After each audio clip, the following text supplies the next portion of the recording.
Innal hamdalillah nahmaduhu wa nasta'inuhu wa nastaghfiruh wa na'udzu billahi min syururi anfusina wa min sayyiati a'malina. May yahdihillahu fala mudilla lahu wa may yudlil fala hadiya lahu. Asyhadu an la ilaha illallah wahdahu la syarika lahu wa asyhadu anna Muhammadan abduhu wa rasuluh. Hadirin hadirat ikhwati iman rahimakumullah.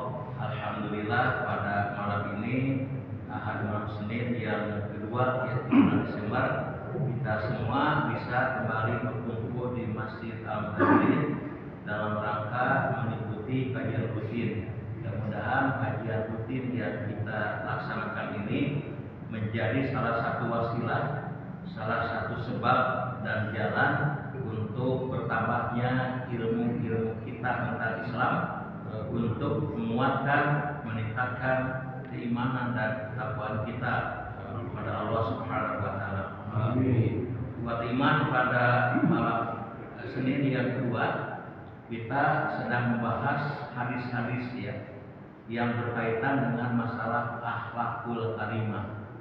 Dan pada pertemuan yang lalu kita sudah membahas salah satu akhlak kepada Allah Subhanahu wa taala, yaitu takwa.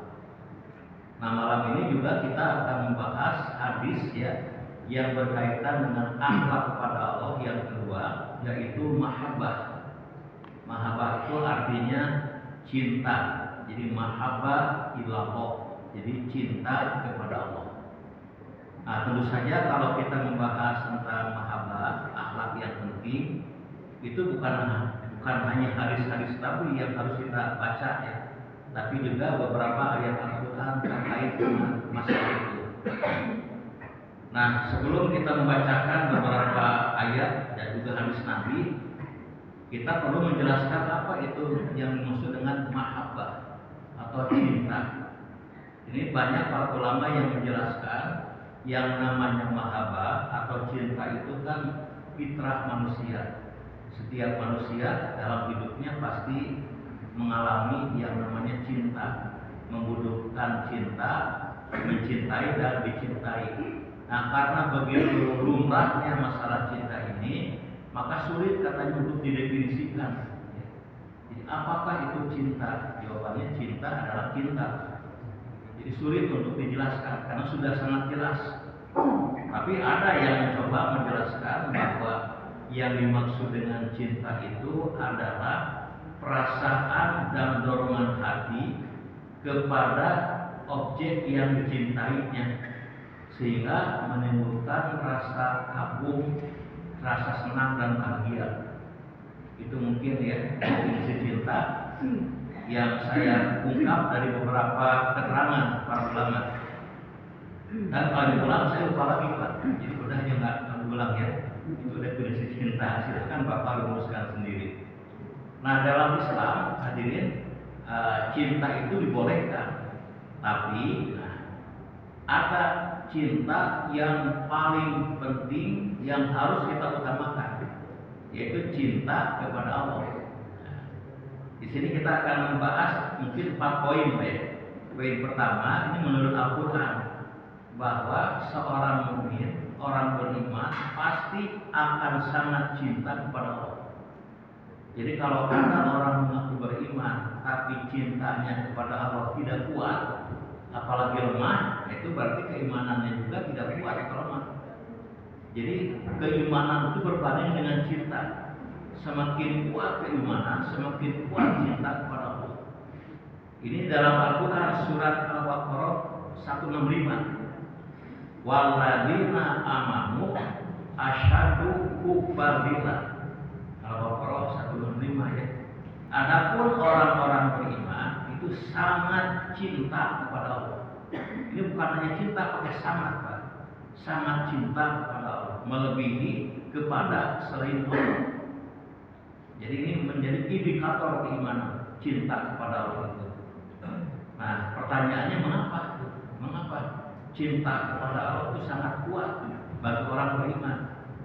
Nah, Imam Ghazali Pak itu memberikan sebuah perumpamaan Kata beliau begini, orang itu mencintai sesuatu karena sesuatu itu penyebab buat kebahagiaan dirinya. Nah, beliau memberikan contoh seperti orang yang sedang berjalan tengah hari, di tengah panas terik matahari, panas sekali. Nah, kira-kira apa yang paling dia butuhkan? Itu pohon yang rindang. Nah, ketika ia mendapatkan pohon yang rindang, ia langsung duduk di bawah pohon yang rindang, sehingga merasakan kesejukan, tidak panas lagi. Nah, saat itu ia sangat mencintai pohon yang rindang. Mengapa? Penyebab ia mendapat kesejukan. Ia tidak mencintai motor, Pak. Tidak berguna motor. Yang berguna adalah pohon yang rindang sebagai penyebab ia mendapatkan kesejukan. Nah, jadi kata Al-Ghazali, mencintai itu karena kita butuh, ya. Yang dicintai sebab kebutuhan kita terpenuhi. Nah, orang yang sangat haus, ya, yang paling dia cintai tentu air. Ini air, Pak, reok namanya ini. Kalau tidak haus, lihat air biasa-biasa saja. Orang yang sangat lapar, yang paling dia cintai adalah makanan. Orang yang sangat mengantuk, yang paling dia cintai bantah dan guli. Sebab itu yang bisa memenuhi kebutuhan gitu. Nah, sekarang kebutuhan manusia itu banyak. Nah, siapa yang bisa memenuhi kebutuhan manusia yang banyak itu? Tentu Allah Subhanahu wa Ta'ala. Mengapa orang yang haus cinta kepada air? Mengapa orang yang lapar cinta kepada makanan? Kenapa orang kepanasan cinta kepada pohon yang teduh? Tapi mengapa dia tidak cinta kepada Allah? Sebab itu penyebab semua kebutuhan manusia. Nah, ini filsafat Al-Ghazali tentang cinta kepada Allah. Nah, maka betul dalam Al-Quran orang beriman sangat cinta kepada Allah. Nah, poin yang kedua jadi tentang cinta ini, orang yang cinta kepada Allah itu harus dibarengi dengan cinta kepada Rasul dan jihad. Ini Al-Quran. Nah, mengapa? Karena kita itu bisa, ya, mengenal Allah itu karena lewat perantara siapa? Rasul. Ya, kita bisa mengenal iman, bisa kita mengenal takwa, kita mengenal amal karena ada yang menunjukkan. Siapa? Allah menunjuk Rasulnya. Maka cinta kepada Allah harus dibarengi dengan cinta kepada Rasul plus cinta kepada jihad di jalannya. Termasuk malam ini kita jihad ngaji hari Ahad. Itu bukti cinta yang sejatinya. Nah, sebagai dalil silakan lihat dalam Al-Quran surat At-Taubah ayat 24. Di sini surat At-Taubah 24 itu menjelaskan bahwa cinta kepada Allah, kepada Rasul dan jihad itu harus melampaui cinta kepada yang lainnya. Dan sekaligus menjelaskan bahwa cinta manusia itu memang boleh kepada yang lainnya, apa saja yang boleh dicintai. Silakan At-Taubah 24 ya. Ini ayatnya berupa pertanyaan. Qul in kana abaukum. Katakan oleh engkau Muhammad, in kana abaukum, apabila bapak-bapak kamu. Jadi kita boleh mencintai bapak kita. Kenapa? Ya silakan dijelaskan sendiri ya. Karena bapak itulah yang menjadi penyebab kita ada di dunia. Dan ibu kan, tanpa bapak dan ibu tidak mungkin kita ada di dunia. Maka cinta kepada bapak itu lumrah dan manusiawi. Wa abna'akum, dan anak-anak kamu. Nah, kita boleh cinta kepada anak-anak. Itu menjadi manusiawi dan lumrah. Jangankan manusia, katanya Pak, binatang juga cinta kepada anaknya. Sampai orang Sunda punya peribahasa, sagalak-galak nabi mahu, kenapa? Mau pernah ada harta peak. Ya salah, mau pernah ada anak. Itu segalak-galaknya harimau, singa, itu sayang kepada anaknya. Singa yang begitu ganas menerkam mangsa, tapi ketika melihat anaknya dia itu menggigit, tapi gigitan sayang dipindahkan ke tempat yang lain. Ya kalau singa mah rese Pak, kucing apalagi. Kucing mah banyak kan di kita. Kita lihat seekor kucing kalau menerkam tikus sekali gigit mati tikus. Tapi kalau anaknya dipindahkan digigit, ternyata anaknya nyaman. Namun ngegel orang mah nyeri kucing teman. Tapi anaknya mah digigit dengan penuh kasih sayang. Nah, ini. Jadi cinta kepada anak ini dibolehkan. Tapi kalau kita telusuri ya, kenapa kita cinta kepada bapak kita ya? Dan bapak kita itu siapa yang mengadakannya? Itu Allah. Maka cinta kepada Allah harus melebihi cinta kepada bapak. Kita punya anak yang dicintai, tapi anak itu lahir ke dunia dengan izin Allah kan. Sebab ada orang yang sudah bertahun-tahun menikah tidak punya anak. Ada, saya mah sudah 10 tahun tidak punya anak, padahal sudah menikah 10 tahun. Ada juga orang yang belum menikah sudah punya anak. Kalau saya mah belum menikah, anak terus kan hebat, hebat atau apa maksiat ya. Anak dari mana? Jadi anak itu ada karena Allah. Maka cinta kepada anak itu mengantarkan kita cinta kepada Allah. Jadi ketika pulang ke rumah Pak, kita lihat anak, kita lihat tuanya, ada kan cinta Allah yang dan cucu itu. Bahwa ikhwan dan saudara boleh dicintai. Saudara kita silakan kita cintai, tapi bapak dan anak saudara kita, adik atau kakak itu juga diadakan bukan ada sendirinya, bukan ujung-ujung, tapi Allah yang berkuasa memberikan kepada kita saudara. Maka cinta kepada saudara itu harusnya di bawah cinta kita kepada Allah. Wa azwajukum, dan istri-istri kamu, pasangan-pasangan kamu ya, cinta kepada istri itu siapa ya? Nah, siapa? Mertua. Kalau mertua tidak bisa. Allah Subhanahu wa taala. Kelima, wa asyir keluarga, famili. Para famili juga, tapi tidak boleh melebihi cinta kepada Allah. Yang keenam, wa amwalun iktartumuha, dan harta yang kamu kumpulkan. Kalau cinta kepada harta ini saya kira bisa dibahas, banyak sudah jelas. Orang yang tidak cinta kepada harta, saya tidak senang melihat duit. Kenapa? Cuma melihat mana senang. Orang itu cinta kepada harta, baik itu rumah, kemudian sawah, kebun ya, kemudian kendaraan, uang, tabungan, itu kan harta yang kita kumpulkan. Silakan cinta kepada harta, tapi harta itu kan kita peroleh dengan izin Allah Rabbul Alamin. Maka harus cinta kepada Allah melebihi kepada harta. Yang keberapa sekarang? 7 ya. Wa tijaratun takhshawna kasadaha, atau perniagaan yang kamu takutkan kerugiannya. Perusahaan ya, usaha kita dalam mencari nafkah kan itu banyak keragamnya, perdagangan, pertanian ya, perkebunan ya. Usaha yang kamu takutkan kerugiannya, boleh kita cinta kepada perusahaan, tapi perusahaan itu kan Allah yang memberikan sebenarnya. Kemudian yang berikut, apalagi 8 mungkin ya.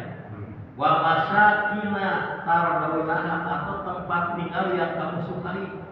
Ya rumah-rumah yang kita bangun, yang kita cintai, kita tempati, boleh kita cinta. Nah, ahabba ilaikum, lebih kamu cintai minallahi wa rasulihi wa jihadin fisabilihi, lebih kamu cintai daripada Allah, Rasul, dan jihad di jalannya. Jadi maksudnya apabila bapak, anak, saudara, istri, keluarga, kerabat, harta, perusahaan, rumah tempat tinggal lebih kamu cintai daripada Allah, Rasul, dan jihad, maka gimana? Fatarabbasu, maka tunggu. Ini ancaman, tunggu saja. Hatta ya'tiyallahu bi amrihi, sampai Allah mendatangkan keputusannya. Ini ancaman ya, orang yang mencintai yang tadi itu melebihi Allah, Rasul dan jihad. Wallahu la yahdil qaumal fasiqin, dan Allah tidak memberi petunjuk kepada kaum yang fasik.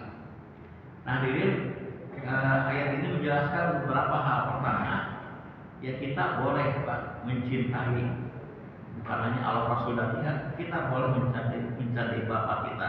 Cinta kepada anak dibolehkan, cinta saudara, cinta istri, keluarga, kerabat, harta, perusahaan atau rumah silakan. Tanpa diperintah kita sudah mencintai yang itu kan. Tapi nah ini yang kedua, ayat ini menegaskan bagi seorang mukmin itu hukumnya haram. Ini haram ya, haram mencintai yang 8 macam tadi melebihi cinta kepada Allah, Rasul dan jihad. Sebaliknya wajib hukumnya bagi setiap mukmin untuk mencintai Allah, Rasul dan jihad melebihi yang 8 tadi. Nah, ini saya kutip pendapat seorang ulama kontemporer Pak, namanya Abdullah Nasirullah ya. Nah, beliau menyebutkan bahwa menurut ayat ini itu cinta itu dibagi 3. Pertama ada cinta yang utama, cinta yang tinggi, cinta menengah, dan cinta yang rendah.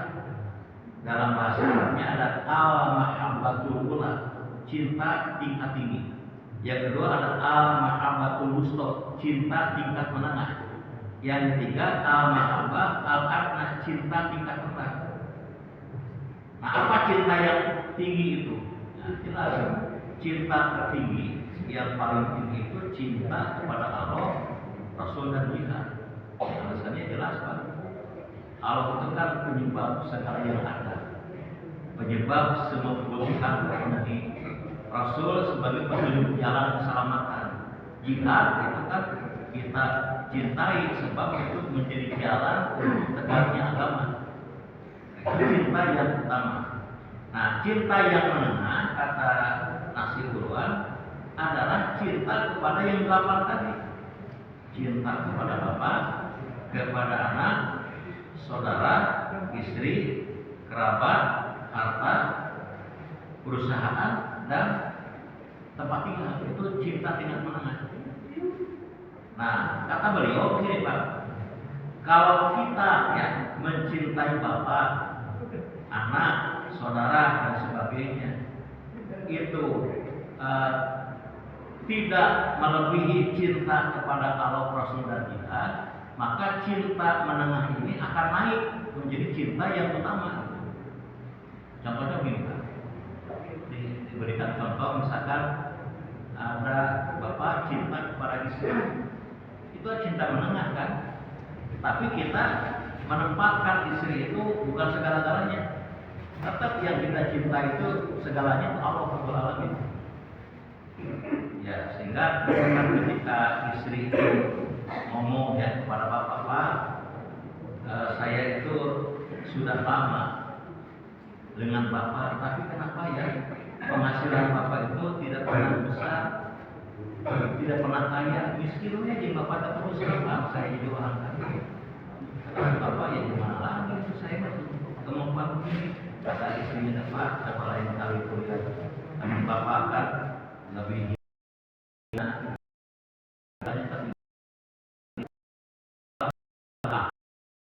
coba aku harus mengenalkan untuk meraih uang sebanyak bapak korupsi. Ketika kepada istri lantas dengan korupsi kan itu melanggar ajaran Allah, maka cinta itu turun kepada cinta yang rendah. Maka cinta kepada istri itu cinta yang rendah, cinta yang hina, adna. Tapi ketika kita mengatakan itu bisa saja mengambil uang dengan jalan yang batil korupsi, tapi saya takut dengan azab daripada jujur saja kalau kekurangan.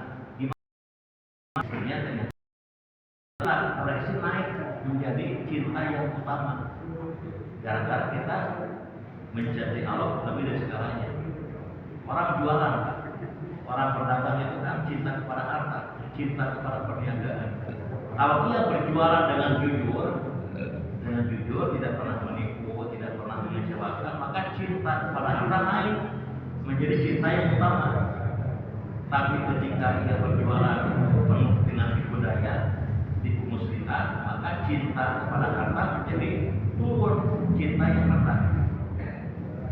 Saya pernah Pak beli sesuatu dan tertipu. Mungkin Bapak juga pernah ya.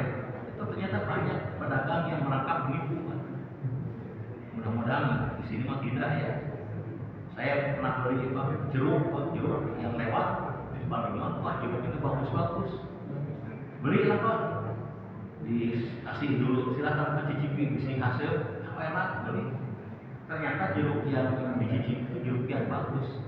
Tapi yang dijual itu di tengah-tengahnya jeruk yang lupa, yang masam, yang pewat. Beli di 2 kilo, ada 2 biji yang bagus, manis, tapi yang lainnya apa? Hasil pewat yang pahit Pak. Saya juga pernah Pak beli ini. Saya paling suka kacang Pak, kacang yang direbus. Saya suka Pak. Kamu di BRM suka? Saya lihat di atas itu besar-besar, banyak isinya, ada 4, ada 5, gede-gede kan. Silakan Pak, ngarang saya dengar di tempat enak Pak. Beli, nah ketika beli dia tuh ya, ambil dari tengahnya Pak. Ya ternyata kecil, kemudian kences, hambar, bahkan ada yang paling banyak yang begitu Pak, bukan dagang nipu. Nah ini cinta kepada harta dan perusahaannya itu turun menjadi cinta yang rendah. Tapi kalau pedagang yang jujur, yang jarang itu akan naik cinta kepada harta menjadi cinta yang tinggi.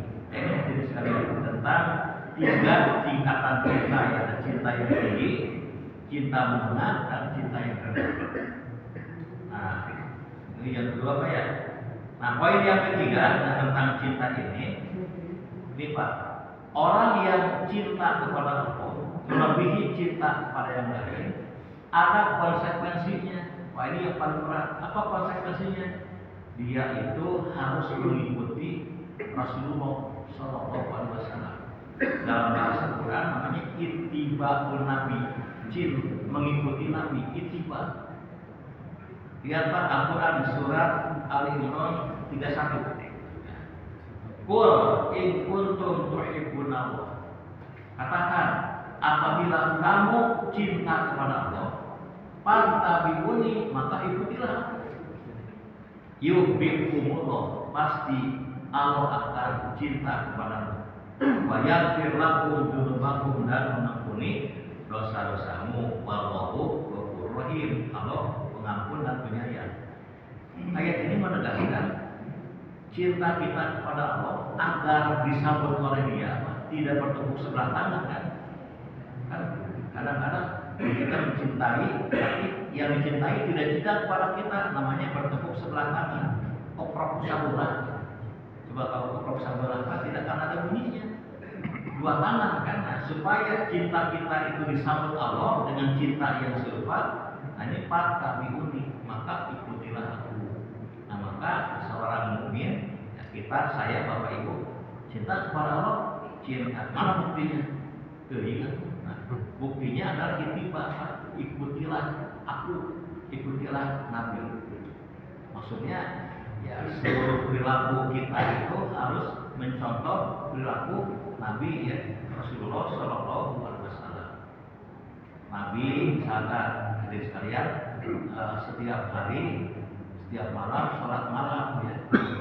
Nah, apakah kita itu cinta kepada Allah? Kalau ternyata kita malah sholat malam, ini cintanya belum sempurna ya. Maka Nabi Nara itu Pak. Nabi itu sering mengerjakan puasa sunnah. Nah, kalau kita cinta kepada Allah, ikutilah Nabi, perbanyak puasa sunnah. Nabi itu misalkan sangat menyayangi anak yatim. Kita kalau cinta kepada Allah, ikuti Nabi. Nah, kemudian juga di dalam segala masalah, jadi dalam beragama itu kita ittiba ya. Ini mungkin pernah kita bahas Pak tentang bagaimana cara kita beragama ya. Metode beragama itu ada 3 kan. Pertama adalah dengan ijtihad, kedua dengan ittiba, ketiga dengan taklid ya. Itu dalam usul fikih Pak. Dengan ijtihad artinya kita itu beragama membuka Quran, buka hadis, dipahami sendiri, nanti buat kesimpulan sendiri, susah. Ini harus ulama yang sudah tingkat tinggi ilmunya. Jarang yang sampai bisa untuk ijtihad ya. Jadi merumuskan persoalan langsung dari hadis. Itu orangnya namanya mujtahid. Nah, kalau tidak bisa peringkat pertama, minimal yang kedua itu dengan ittiba tadi. Ittiba itu artinya kita beragama mengikuti dalil. Sehingga kita tahu, oh ini Qur'annya, ini hadisnya. Karena kalau kita tidak ikut dalil, khawatir nggak ittiba. Kan ada orang yang beragama tapi nggak ikut dalil. Ikut apa? Ya ikut masyarakatnya, ikut nenek moyang, kan ikut tradisi. Diaturkan ternyata tidak klop. Nah, itu tingkat kedua ittiba. Kalau ulama mengatakan itu beragama dengan mengerti dalil. Orangnya namanya muttabi. Ini yang diperintahkan ittiba. Nah, yang ketiga ada tingkatan paling rendah beragama itu metodenya dengan taklid. Taklid itu artinya mengikuti ya orang lain tanpa tahu dalil. Pokoknya mah begitu aja kata orang banyak, kata gurunya kan. Meskipun ditunjukkan tidak ada dalilnya, itu karena ini namanya taklid. Orangnya namanya muqallid ya. Ijtihad diperintahkan, sulit, ittiba diperintahkan. Ini tergantung orang, bisa mudah, bisa sulit. Nah, agar kita bisa ittiba, itu langkah yang paling penting kita harus belajar menjadi orang yang berilmu, rajin ngaji lah, rajin baca, rajin diskusi, rajin nanya. Orang tidak pernah ngaji, tidak pernah belajar, tidak pernah buka buku, mana mungkin dia ittiba? Tahu dari mana dia dalil kan? Belajar juga kagak kan ya? Maka dipastikan kalau masyarakat kita jarang ngaji, jarang belajar, itu beragamanya taklid. Oh, saya mah apa gimana? Tidak apa? Kenapa? Belum ngaji. Nah, itu. Jadi itu ittiba itu harus belajar, harus mencari ilmu. Nah, sekarang ini Pak, yang berapa 3 ya? Yang keempat Pak. Waktu dikit lagi ya, yang keempat. Ini hadis sekarang Pak. Nah, yang keempat, orang yang cinta kepada Allah dan Rasul melebihi cinta kepada yang lain, dia akan merasakan manisnya iman. Jadi iman itu manis. Apakah iman manis atau tidak? Kita rasakan aja. Jalankan. Apakah penuh dengan rasa manis, nikmat, atau penuh dengan rasa tidak enak, kesal, atau misalkan keluh kesah? Nah, silakan aja ya Bapak ya. Ada subuh berkumandang, hayya ala sholat, hayya ala falah. Nah, kalau orang yang merasakan imannya manis, dia akan wah alhamdulillah subuh datang lagi, wah saya senang salat subuh. Ada yang gitu Pak? Subuh datang senang? Ada yang wah subuh dari iman diri sama dulu, ada teh kacang deui. Nah, ini berarti belum merasakan kemanisnya iman. Nah, ketika kita itu ngisi enjoy, ada nggak perasaan senang, bahagia? Aduh, saya tak senang pro, saya akan saya. Ayo oke, asal dengan tulis, misalnya kita sholat ya, beres sholat ada perasaan nikmat sholat tadi. Imamnya bacaannya panjang, diminat, dinikmat bisa. Itu manis iman. Tapi kalau ini, ya teman imam tidak melusuri, panjang diminat, dinikmat dulu. Singa karena kondisi ini berarti dia belum. Tapi yang mengatakan beres sholat merasa puncak bisul, orang mengatakan sudah sholat merasa puncak bisul, jadi sholat dianggap bisul kan keterlaluan. Jadi selama sholat penuh dengan penderitaan, seperti orang nahan bisul, begitu selesai puncak bisul apa mengko. Nah ini belum merasakan manis iman, penuh kebangsaan. Itu hadirin, ada seorang psikolog muslim itu yang menyebutkan bahwa kita itu beragama itu ada 3 tingkatan. Pertama, kita beragama sebagai sebuah kewajiban. Kalau kewajiban biasanya orang itu kurang senang melakukannya. Itu wajiban kita. Besok hari Senin ya, itu banyak para pegawai yang mengatakan I don't like Monday. Aku tidak senang hari Senin. Harus bekerja macet pagi-pagi kan. Itu berarti kewajiban kan. Pergi ke kantor itu tidak merasakan yang lain. Kewajiban itu berat. Yang kedua, kata psikolog tersebut, orang beragama karena kebutuhan. Jadi as a need, kebutuhan. Kalau kebutuhan itu biasanya lebih enjoy. Ya. Seperti misalkan pagi-pagi Bapak jalan kaki, karena kebutuhan akan menyenangkan. Kalau kewajiban, karena dokter dulu tiap hari saja menentukan dokter macam-macam berat. Tapi kalau kebutuhan apa? Tenang, jalan-jalan. Ini kebutuhan. Yang ketiga, ini beragama karena kenikmatan. Wah, ini susah.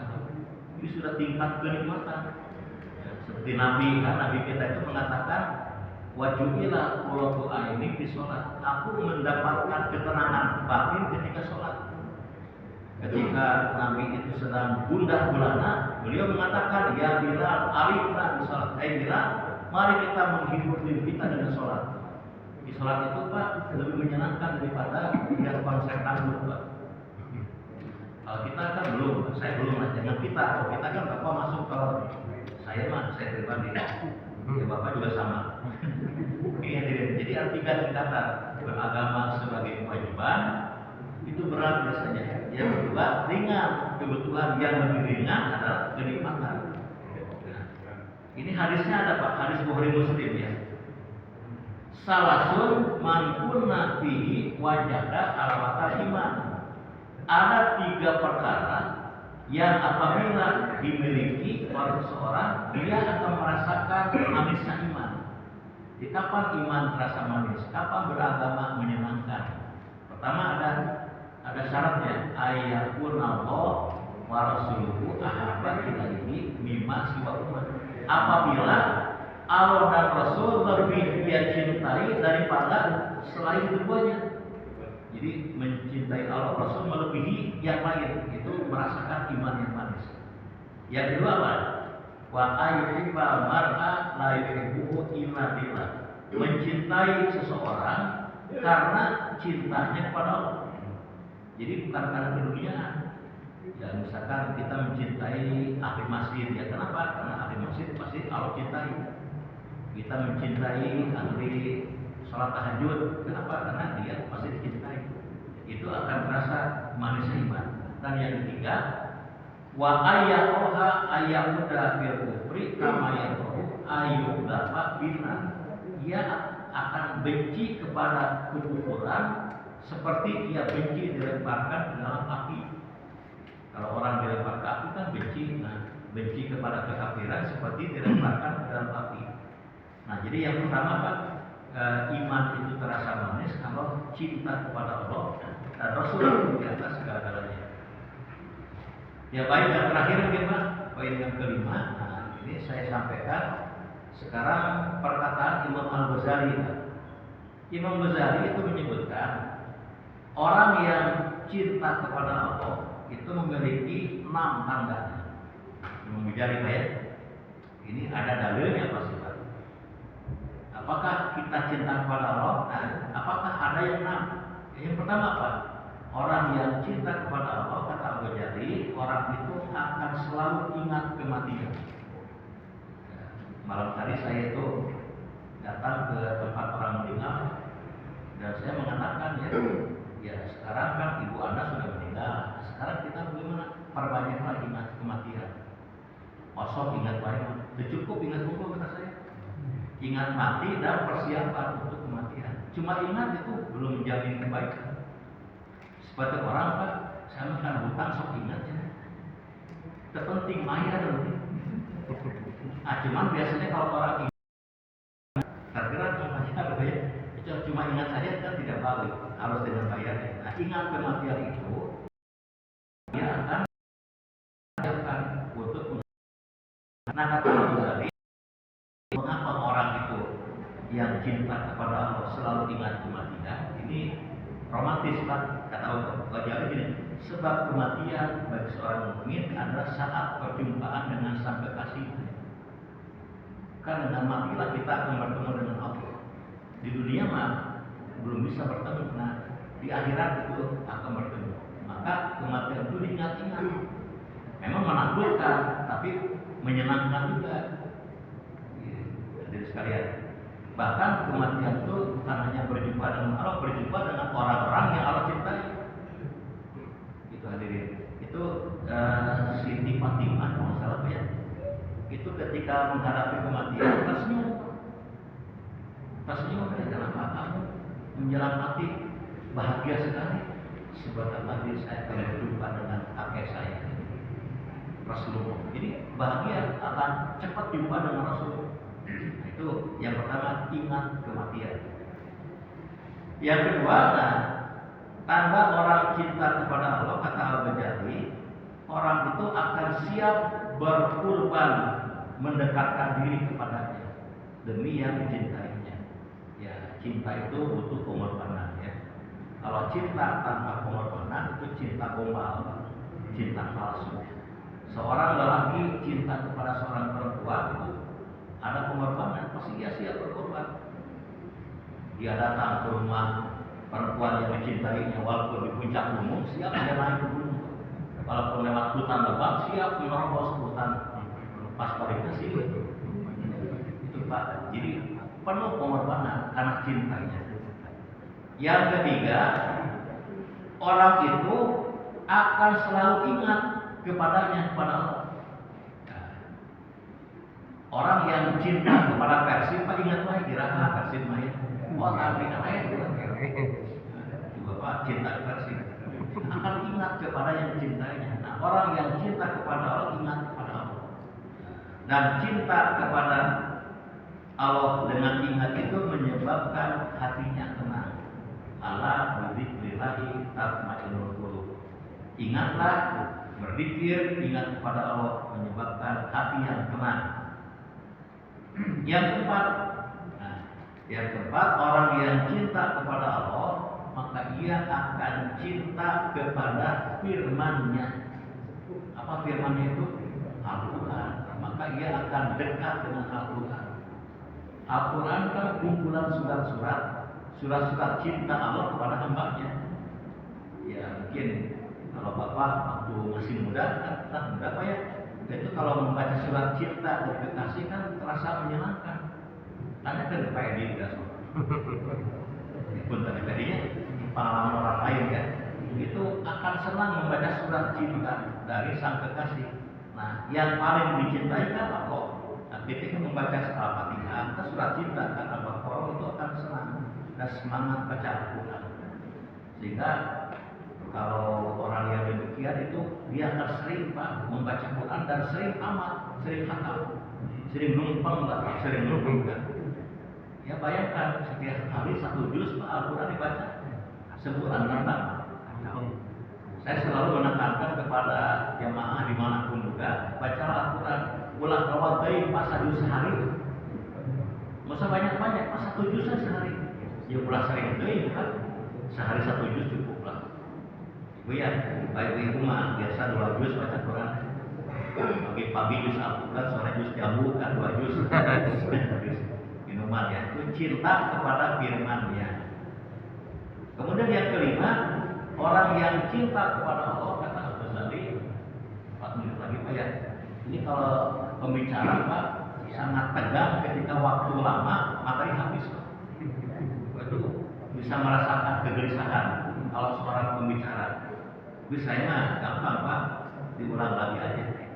Nah yang kelima ya, orang yang cinta kepada Allah, dia akan merasa ringan dan senang ketika beribadah. Yang tadi ya, di beragama itu kebutuhan dan juga kesenangan, kenikmatan. Dia merasakan kenikmatan dalam beribadah ya.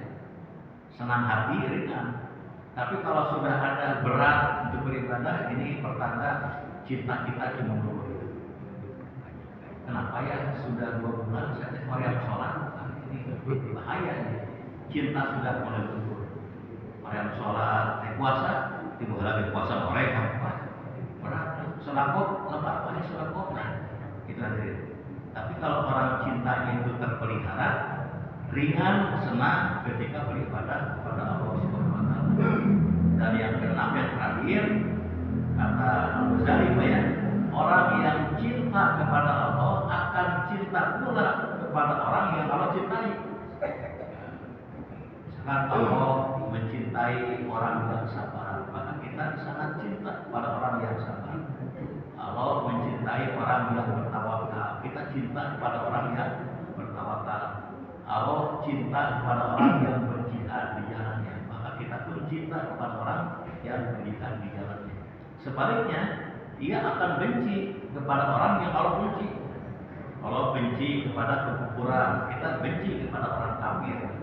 Cuma kebenciannya dengan menimbulkan kekerasan, memukul, menghardik atau menyerang. Nah, Allah membenci kemusyrikan, maka kita pun benci dengan syirik dan dengan orang yang berbuat syirik. Ini saya kira Pak 6 tanda cinta kepada Allah menurut Imam Al-Ghazali. Ya, barangkali kesimpulan Pak ya. Ini isi waktu 2 menit kesimpulannya. Pertama, orang beriman sangat cinta kepada Allah, sebab Allah menjadi penyebab segala kebutuhan yang kita penuhi. Yang kedua, cinta kepada Allah itu harus dibarengi cinta kepada Rasul dan jihad, dan harus melampaui cinta kepada bapak, kepada anak, kepada istri, saudara, harta, perniagaan, dan rumah. Nah, kemudian yang ketiga, cinta kepada Allah itu harus dibuktikan. Apa buktinya cinta kepada Allah? Adalah ittiba kepada Rasul, mengikuti Rasul, yaitu Nabi Sallallahu Alaihi Wasallam. Sebab Nabi kita itu orang yang paling cinta kepada Allah, maka kita mengikuti beliau.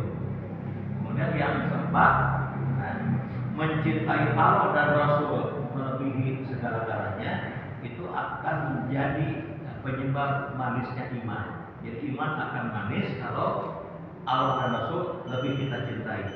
Dan yang terakhir, Imam Ghazali menyebutkan 6 tanda cinta kepada Allah.